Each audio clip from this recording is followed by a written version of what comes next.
Welcome to Pillowtime Lore. This is your soft corner of the night, a place where stories live like warm embers, glowing in the dark.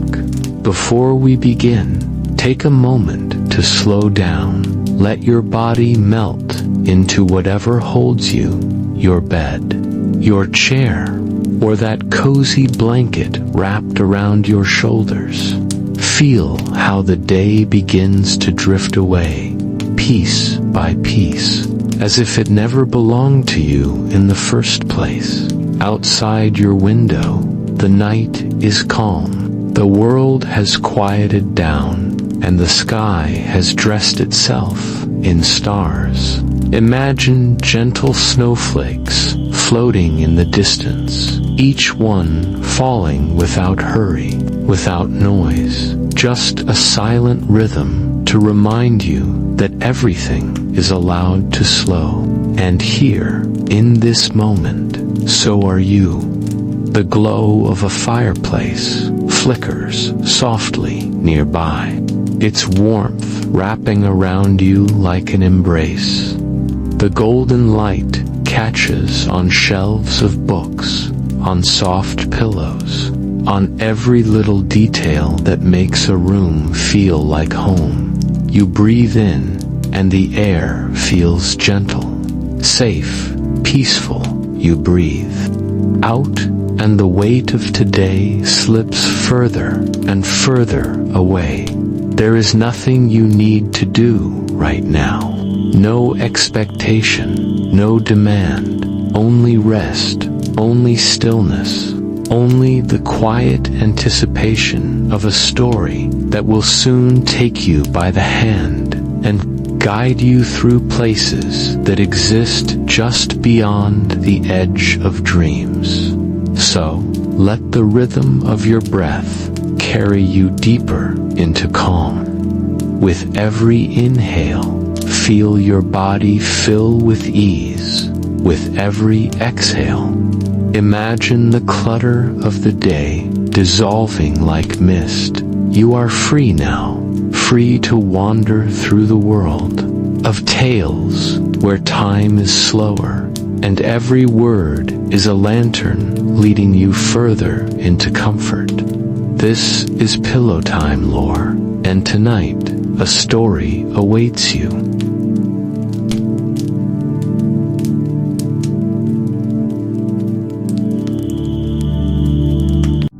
Idris was a master watchmaker in a city that never truly slept.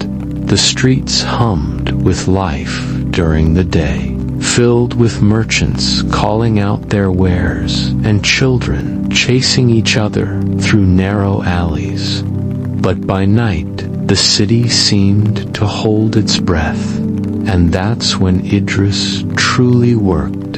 His little shop smelled of polished wood and oil, with shelves lined by clocks of every shape and size, each one ticking in a rhythm that felt almost alive. The townspeople often said that if you listened closely, you could hear them whisper, as if the clocks carried the secrets of the world within their gears.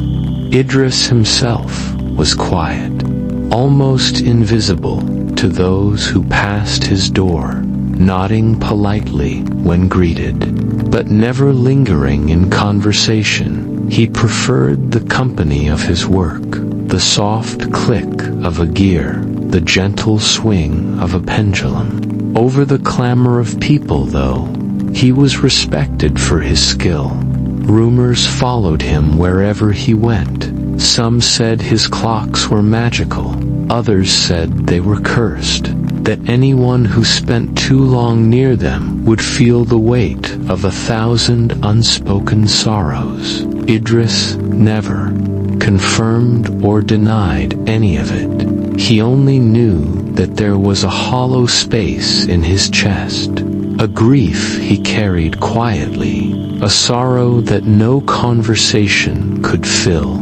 Each night, after the city quieted, he would stand in front of a small, empty corner of his workshop, a spot where no clock had ever been, staring at it with a mixture of longing and fear, as if he hoped something or someone might appear there to ease the ache he could not name. And in that silence, the city outside continued to hum, unaware that one man, surrounded by clocks, was slowly measuring a sorrow that ticked deeper than time itself.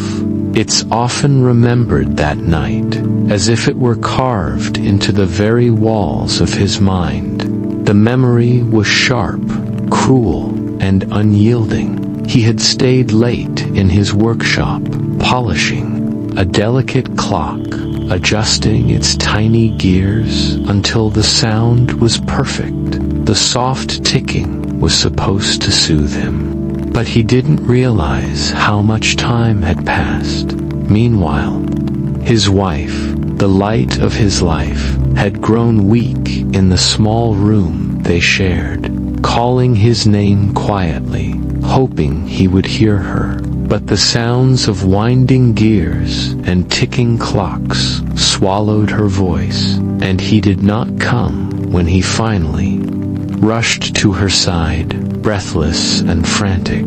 It was already too late. Her hand was cold in his, her eyes closed, and the warmth of her life had slipped through his fingers like water. That night left a hollow ache in his chest, a void that no hours, minutes, or days could ever fill. He carried it with him into every tick of every clock he touched. The city noticed the change in him, whispers following his every step. Once cheerful and friendly, he had become withdrawn, almost spectral, moving through life as if through fog. Every customer, every conversation was colored by the weight of that night, and Idris found solace only in his craft, pouring his grief into gears, springs, and pendulums. The clocks became his companions, each tick a reminder that time could not be reversed, that some losses could never be undone. From this deep, gnawing sorrow, a new obsession was born. The idea that time could hold regret, that it could be measured, weighed, perhaps even tamed. The nights became longer, the clocks more intricate, and Idris himself vanished into the world of his creation, driven by the memory of a hand slipping away, a life ending, and a heart that refused to let go. One quiet evening, Idris sat alone in his workshop, the soft glow of lanterns reflecting off polished brass and glass. He was repairing a small, broken pocket watch, turning its tiny gears in his skilled hands. As he worked, a thought began to form, fragile at first, like the faintest whisper of wind. What if time itself could hold more than hours and minutes? What if it could carry the weight of regret, the heavy sorrow of lost moments, and the unspoken words that lingered in hearts? The idea struck him like lightning, brilliant and terrifying, and he almost dropped the watch in surprise. He grabbed scraps of parchment and began to sketch, the sketches growing frantic as the idea consumed him. Gears intertwined with symbols, coils wrapped in strange patterns, tiny weights and springs designed to hold not just seconds, but the invisible burden of human sorrow. He imagined a machine so heavy with emotion that its ticking would echo like the heartbeat of the world itself. A clock that could measure, perhaps even hold, The regrets people carried through life. Idris's mind raced with possibilities, daring and impossible. If he could build such a machine, perhaps he could bend time just enough to undo his own greatest mistake. The night he had lost his wife, madness whispered to him, calling the plan impossible. Yet he felt a fierce thrill coursing through his veins, a purpose greater than any ordinary craftsmanship, a mission that might make his sorrow mean something. He worked late into the night. Lanterns, flickering shadows across walls lined with clocks. Every tick and chime seemed to encourage him, as if the workshop itself understood the plan forming in his mind. For the first time in years, Idris felt a spark of hope amidst his grief, a dangerous hope that whispered he might wrestle with time itself and just, maybe, find a way to heal a wound that had never truly closed. Soon, Idris's quiet workshop began to draw strangers, people from the streets, alleys, and even distant towns came, their eyes wary but full of hope or desperation. They did not come for clocks or for repairs, but for something they could not name, a sense that this strange, silent watchmaker might hold a way to ease the weight of their hearts. One by one, they whispered their regrets into the quiet room, as though speaking aloud could lighten the unbearable burden inside them. Lost loves, betrayals, words never spoken, chances missed, dreams abandoned. Each confession poured out like water from a broken vessel. Raw and trembling Dress listened with the patience of a saint and the precision of a craftsman. He never interrupted, never judged after each story.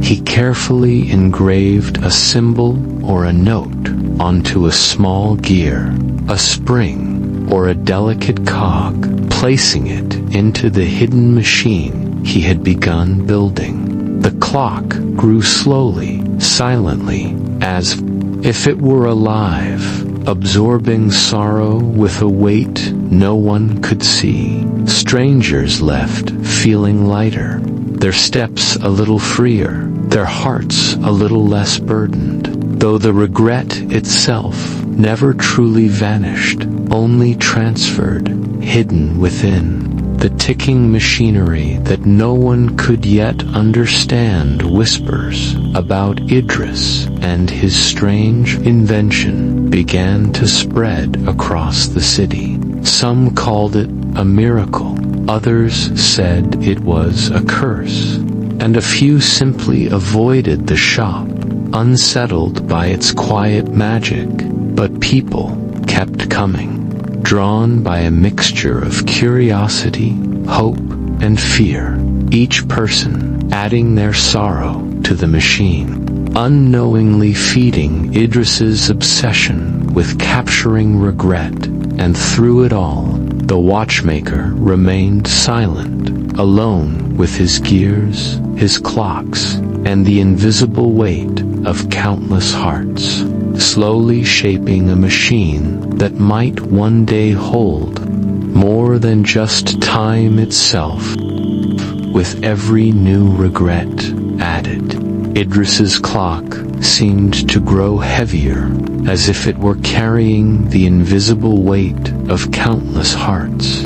Its ticking became uneven, at times loud and urgent, at times soft and mournful, echoing through the walls of the workshop like whispers of sorrow. Shadows gathered in the corners, stretching and bending strangely, and even the light of the lanterns seemed muted, as though the machine absorbed more than time. It absorbed the very essence of grief. Idris hardly noticed the creeping darkness. His mind was consumed by the rhythm of the clock and the thought of the one regret he could never escape, the night he had lost his wife. Days blurred into nights. Meals forgotten, sleep abandoned. He wandered through the workshop like a ghost, hands constantly adjusting gears, calibrating springs, and fitting tiny engraved symbols into their proper places. Every confession he collected became part of the machine, a burden he both carried and controlled. And yet it never felt like enough. He was chasing something just beyond reach. The impossible hope that the clock could one day undo the past. The city began to notice the change in him, whispers turning into fear. Some claimed he was a sorcerer, twisting hearts and fates with his strange invention, while others called him a madman, lost entirely to obsession. Children peeked through the windows, shivering at the eerie glow, and the endless ticking that seemed alive, yet Idris paid no heed. Nothing outside the workshop mattered. Nothing except the idea that this machine might hold the key to reclaiming his lost wife. Every gear, every spring, every delicate tick of the clock was a step toward her. A step toward a chance at reversing the greatest sorrow he had ever known. The storm arrived suddenly, fierce and unrelenting, shaking the city with booming thunder and flashes of lightning that lit the narrow streets like brief bursts of fire. Raindrops pelted the rooftops and ran in silver rivers along the cobblestones, and Idris stood in his workshop, watching the chaos outside with a mixture of awe and dread. The air inside the room felt different that night, thick and electric, as if the world itself were holding its breath. The soft tick of the clocks now seemed urgent, echoing in rhythm with the pounding of the storm. Idris could almost feel the pulse of the machine beneath his fingers, the weight of countless regrets pressing against him, urging him forward. He hesitated, a tremor of doubt coursing through him. What if he was tampering with forces beyond human understanding? What if the past he longed to change was meant to remain unchanged?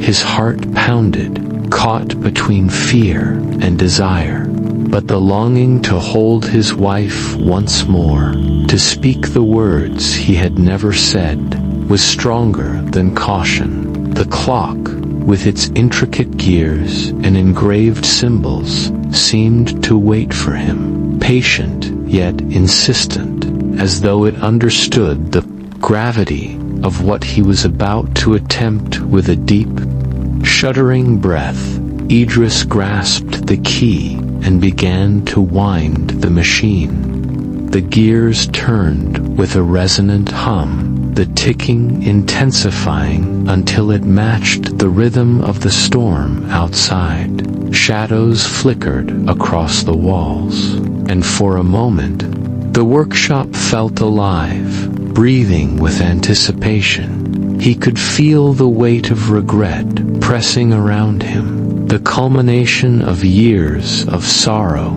and obsession. Yet he pressed on, driven by hope, by love, and by the desperate belief that for the first time, he might finally undo the greatest mistake of his life. The moment Idris turned the final gear, and fully wound the clock. The workshop shivered as though it were alive. The ticking of the machine intensified, vibrating through the air and resonating deep in his bones. Shadows danced wildly along the walls, stretching and twisting as if time itself were bending, and the storm outside faded into silence. Distant and unreal, the light of the lanterns warped, flickering in strange patterns. And Idris felt a strange pull, a tug at his very being, drawing him forward through something vast and invisible. Then, with a sudden rush, the city around him disappeared. The streets, the rain, the thunder, the familiar clamor of life vanished as if erased by an unseen hand. The workshop, with its clocks and shadows, melted away, leaving him standing in a fragile, ghostly version of his own past. He was back on that fateful night, the one he had lived and lost countless times in memory, and for the first time, he could see the moments unfold before him exactly as they had happened. His wife lay in the dim light of their room, breathing shallowly, fragile and unaware of his arrival. And a jolt of awe and terror ran through Idris's heart raced. Caught between fear and hope, he could feel the weight of years pressing down, yet the impossible was suddenly within reach. His hands shook as he reached forward, trembling at the thought that he might finally change what had always seemed fixed. Every tick of the invisible clock echoed in his chest, carrying the urgency of years of sorrow, regret, and longing. For the first time since her death, Idris felt the fragile pulse of hope, a dangerous, brilliant hope that maybe, just maybe, he could undo the night that had haunted him for so long. Idris knelt beside his wife, his hands trembling as they hovered over hers. She looked frail, but alive, her breath shallow and delicate. The sight struck him with a force he had not felt in years, a mixture of awe, fear, and longing that made his chest ache. Tears ran down his cheeks as he took her hand in his, whispering words he had carried in silence for decades. Words of love, apologies, sorrow, and longing that had never reached her before, each confession spilling from his lips like water released from a dam, urgent and raw for a fleeting, perfect moment. The world seemed to hold its breath. He imagined that he could rewrite the night she died, change every choice, undo every second that had brought him to years of empty grief. The hope felt almost tangible, filling him with a warmth he had not known since her passing. Yet, even as he clung to that hope, the weight of regret pressed upon him, a heavy, living thing, urging him to remember that time was not something he could bend entirely. Every tick of the distant, invisible clock seemed to echo in his bones, reminding him of the limits of life and the inevitability of loss. Still, Idris did not let go. He held her hand tightly, memorizing the softness of her skin, the rise and fall of her chest, the faint rhythm of life that he had almost missed forever. In that suspended moment, past and present collided, sorrow and love entwined, and he understood something vital. The clock had given him this second chance, not to change the past, but to truly feel it, to hold it, and to be present. A fragile, fleeting chance that reminded him why he had fought for every tick of time, why he had endured years of obsession and pain, and why some regrets were meant to be felt, not erased. His wife opened her eyes, fragile yet alive, and a faint smile curved her lips.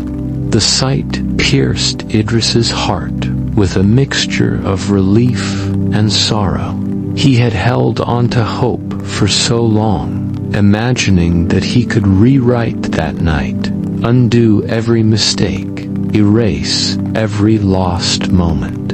And now, staring at her, he realized how impossible it was to change what had already happened. "You were never meant to change that night," she said softly, her voice gentle but firm, "only to live fully from here on." Her words echoed through him, sinking deep into the hollow spaces grief had carved over the years. Suddenly, the weight he had carried for so long, the endless obsession with clocks and regrets, felt different, lighter, yet still real, a strange mixture of pain and clarity that made him tremble.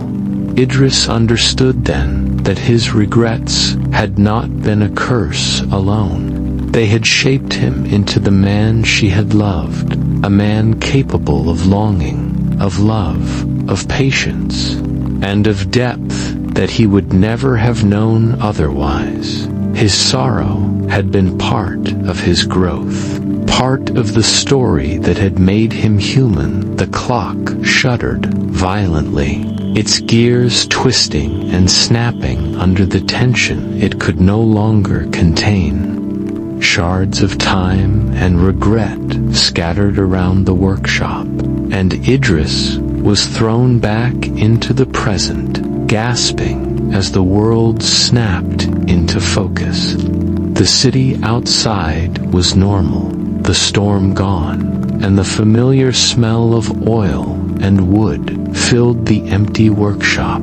His dream of undoing the past was broken, yet a strange relief filled him. He felt lighter, freer, as if the burden of endless what-ifs had finally been shared with the world. He knelt among the fragments of the clock, breathing deeply, and for the first time in years, he understood the true lesson of regret. It was not to change what was lost, but to honor it by living fully in the moments still left to him. On the shattered workbench, a single golden gear remained, softly ticking. Its delicate rhythm seemed almost alive, carrying the echoes of every regret that had once weighed so heavily on Idris's heart. He lifted it carefully, feeling a strange lightness spreading through his chest, as though the sorrows he had carried for years were now guiding him instead of crushing him. The warmth and clarity were unlike anything he had felt before, a quiet strength born from grief and love. Idris walked slowly through his empty workshop, touching the broken clocks and scattered gears.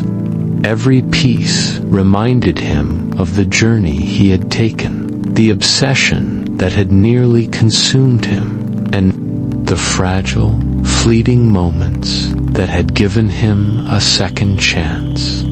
He knew he could never undo the past, yet the golden gear in his hand promised something more important: the ability to live fully, to honor both loss and love in each moment that remained. He locked the shop forever, the key turning with a final, resolute click. stepping out into the dawn. The city bathed in soft golden light. The streets were bustling, oblivious to the miracle that had occurred in a quiet little workshop. Yet Idris felt the difference deeply within himself, his heart lighter, yet wiser, shaped by regret, and strengthened by the lessons it had taught him. He breathed in the fresh morning air, ready to live differently, free of obsession, free of despair. Each step he took felt guided by the echoes of his past, yet firmly rooted in the present. The golden gear ticked softly in his palm, a heartbeat of hope, a reminder that even the heaviest regrets could become the foundation for a life fully lived.